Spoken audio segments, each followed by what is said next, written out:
İsa Yusuf Altekin Vakfı Reisi Doktor Ömer Kul Beyefendi'ye bu kısa söz için rahmet etiniz. Allah razı olsun.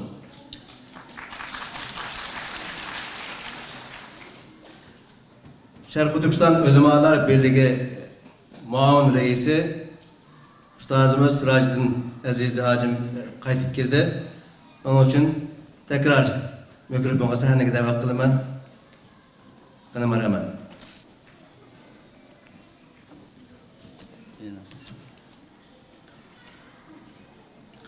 Bismillahirrahmanirrahim. Esselamu Aleyküm ve Rahmetullahi ve Berekatuhu. Muhterem ustazlar, muhterem kırındaşlar, hanımlar, kırındaşlar, müminlenge Allah'ın selamı, rahmeti olsun. Bugün biz yığılıp duruyatkan bu münasebet, hakikaten uluk bir münasebet. Barın inkılabı şehitlerini esleş münasebeti. Bu münasebet bilen biz hakikaten özümüzden, tarihimizden esleyimiz. Bu tarih biz için intayin muhim. Yani bir milletin tarihi muhim deyimiz. Bu tarihini biz kandak kılıp yaratımız, bu tarihin kandak yaşıtımız ve bu tarihini kelgüsüde evlatlarımızga yetközümüz bu bek muhim mesele. Yani barın inkılabı bizden hayatımızdaki, tarihimizdeki en muhim inkılaplardan biri. Ondan burunki 33. yıllık Şarkı Türkistan İslam Cumhuriyeti mu şundak bir inkılap bilen başlangan. Ondan keyin 44. yıldaki Şarkı Türkistan Cumhuriyeti mu 3 vilayet inkılabının meyvesi süftede oturga çıkan. Ondan keyin 49. yılki müstemlekenin başlanışı ve ondan keyinki köplügen inkılapla mesela 54. yılı Abdülhamit Damallam inkılabı deyimiz Açı vakası da meşhur. Onun da köplügen jaryanlı bolgan ve şunun okşagan barın inkılabı Golcu vakası yakınki zamandaki 5. yıl vakaları ondan keyin 2014'ki Yaken kırgınçılığı şunu okşagan bütün tarihimizni biz kayıt esleydiğen bolsak biz milletinin tarihimizde bundak bedel tüleşle, inkılapla davamlık kelgen. Yani bundan keyin mu kaçangıcı davam kıladı, bunu Allah özü biledi. Ama şu hakikat ne bütün dünya bizden dostumuz ve düşmanımız bilişi lazım ki biz milletini Allah yaşaşını irade kılgan iken ne dost ne düşman bizden bu yaşaş hakkımızını kolumuzdan alamaydı. Bu yolda bundak teşkilatların inkılaplarının davamlışı yalnız bizdeki millet emez, başka milletlerinin mu milyonluğun kahramanlıkla bedellerini tülegen mesela Cezayir inkılabını desek Cezayir'de bir yerin milyon şehit devleti deydi. Cezayir inkılabı da 200 yıla yakın davamlaşkan inkılap jarayonida bir yerin milyon artık adam şehit bolgan. Endi bu Şarkı Türkistan tarihida mu minglab, yüzlab, milyonlab kişilerin şehit buluşu bu normal ahval deyişki boludu. Hiç kaçan şehitler ölmeydi. Bu Allah'ın kanuniyeti, şehitlik en ulug makam. Şu sebepten barın inkılabının şehitlerini elbette biz yaxşı eslişimiz ve şularının izidin menişimiz bu milletke varislik kılışımız lazım. Endi bu bir devir bilgüç inkılap deyimiz. Ama şu inkılapның davamını ve bunun biz iyi çıkış için elbette bizlerden köp nesile talep kıldı. Birinciden hakikaten biz bu millet vatanın ilgisi, vatan davası kıldıgan bolsak, millet, ümmet davasını kıldıgan bolsak, elbette bunun için bedel tüleş doğru keledi. Benim bu bedelinin en ağırı, beni şu barın inkılabı bolgan, onun keyin bu inkılap, bu bedelle hazır günümüzgece devam kılıvatıdı. Bugün günümüzde en ağır, tarihinin en ağır karanlık günlerini yaşavatımız. İnşallah bu günle uzunga bamaslık mümkün. Ama bağan takdirde mi, davamlaşkan takdirde mi, bizde en mühim bolgan narsa imanımızı, irademizni, ihlasını yokatmaslık lazım. Elbette hiç kaçan, hiç kandak bir iş bedelsiz, kurbanlıksız olmaydı. Bizden bu dava davamlı kurban bir iş bilen meyli can, meyli mal, meyli bu şu vatanını terk etiş, bizden bu şu yaşavatkan muhaciretteki bu şu hayatımız, bu şu ağır günle hemmisi bir umumi inkılapının ki bir parçası değişki buludu. Hakikaten biz özümüzden vatanimizni, vatanning sirtida mudofaa qilishga mukallafmiz. İnşallah muşu yolda devam kılımız. Belki biz evlatlarımızın evladı devamlaştırıyordu. Hiç kaçan bu dava ölmeydi. Hemen bir gün biz bu erkillikimizni, insanlığımızı kulumuzga alımız. İnşallah bunun imanımız kamil. Ama en ahirki mühim mesele, bu bir milletin davası yolu da nahayet köp bedellerini tülüşke, nurgun kurbanlıklarını birişke, nurgun işlerde biz aklımızın iş kılışka mükellefmiz. Bugün küllerde hidayet lazım edip öttü. Aramızda birkaç aydan biri belki müşküllerdi mu, ağır bir günlerini yaşavatımız. Yani biz için Kur'an-ı Kerim'nin Allah'ın hükmünü birlik, beraberlik.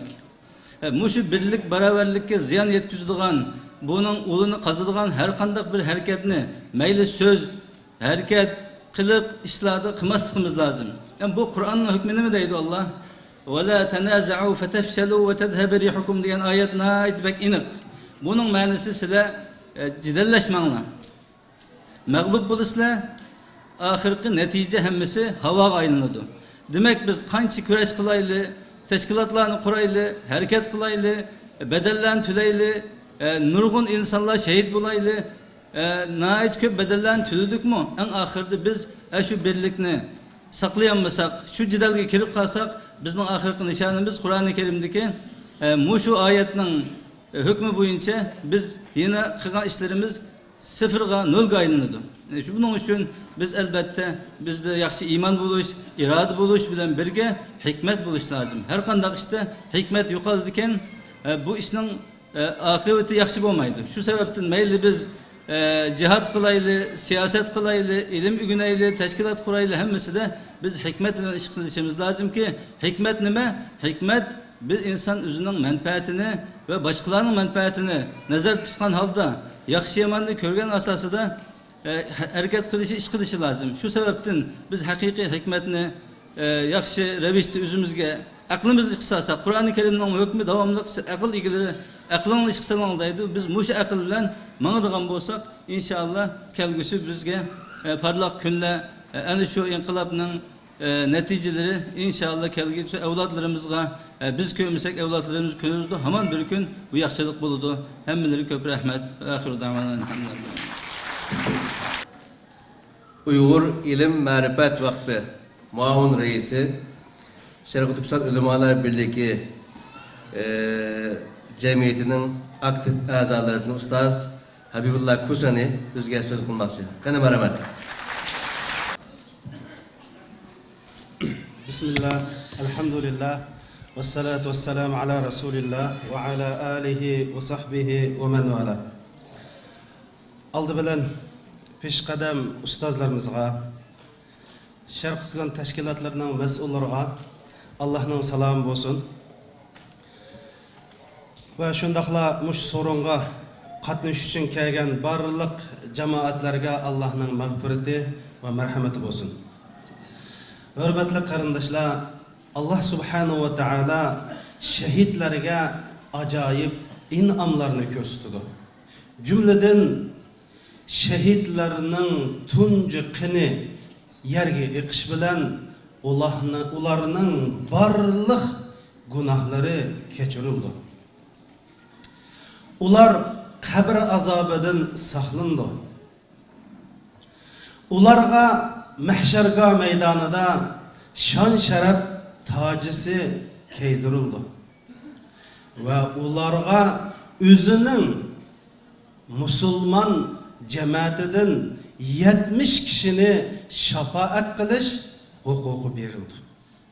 Mana bu şehitler bolsa i'layi kelimetullah üçün, Allah'ın dinini üstün kılış üçün, vatan üçün, Müslüman millet üçün, zulümge karşı duruş üçün ıssık qallarını tökken bahadur, ulug'var, isil kişilerimizdir. Hem de bularni biz tilla bilan süpetlep, kalemle bilan yezip bularının hisletini tüktüp olamayız. Hoş, en muhimi biz bugün muşkicide neme üçün ularni xotirlab o'ltiramiz. Men uchun bu muhim qarindoshlar. Islom ummatida, Uyg'ur musulmonlarida va kelajakdagi avlodlar uchun jihodning ruhiy o'lmasligi uchun mandaq kechalarni o'tkazish birinchi bugungi muhim ish. İkinci muhim ish qarindoshlar. Ularning maqsadi, nishoni nima edi shu mujohidlarimizning? Mana bunu bilish. Ular o'zining issiq jini bilan, o'zining mol-mulki bilan bizga jihodning nima ekanligini, haqqoniyat yo'lda kurashning nima ekanligini, vatan uchun, erkinlik uchun va Allohning dinini ustun qilish uchun aziz jonlarimizdan, qimmatlik mollarimizdan voz kechganda oningdekin bu nishonga yetkil bo'lganligini bizga o'g'itib qo'yib ketdi. Üçüncüsü qarindoshlarimiz, ular zolimga bo'ysunmaslikni, zo'migarga bosh egmaslikni, vatan millat uchun qo'rqmaslikni, o'limdan qo'rqish bir kasallik ekanligini va mushundaq haq sohasida davomli mayda kelib chiqib, haq maydonlarida Allohu akbar deb kurash qilishni bizga o'rgatdi. Mana bu muhim qarindoshlar. Masalan, vatanimizdagi mush ig'ir kunlarda zolim kommunist Xitoylari o'zining vazifasini qilyotdi. Zolimlarning oqibati zavollikqa mahkum. Ular tarixning axlas sandiqlarida o'zining o'rnini topadi.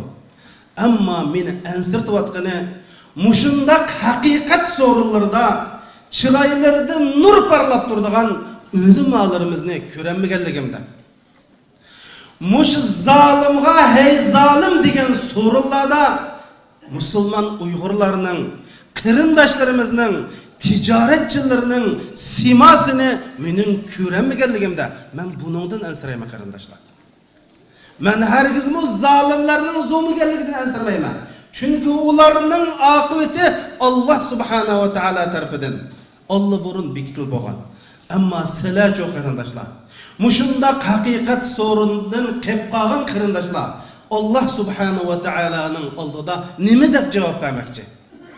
Mana bu shahidlarimizning oldida siz nima deb javob bermoqchi? Sizlarning ne qaysi o'zlaringlar bor deb men buningdan ansirayman qarindoshlar. Shahidlarimiz o'zining issiq qonlari bilan Sharq Turkistonni ipar bilan, misk bilan to'ldirib, jasoratning, qo'rqmaslikning nima ekanligini bizga bildirib qo'yib, ular ketib qoldi.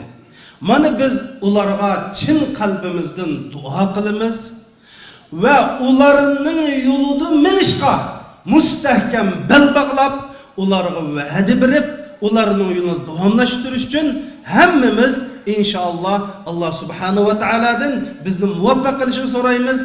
Oxirida bizning orzuyimiz ular mangan yo'lda minish va ularning g'oyasiga, ularning bayrog'iga varislik qilish.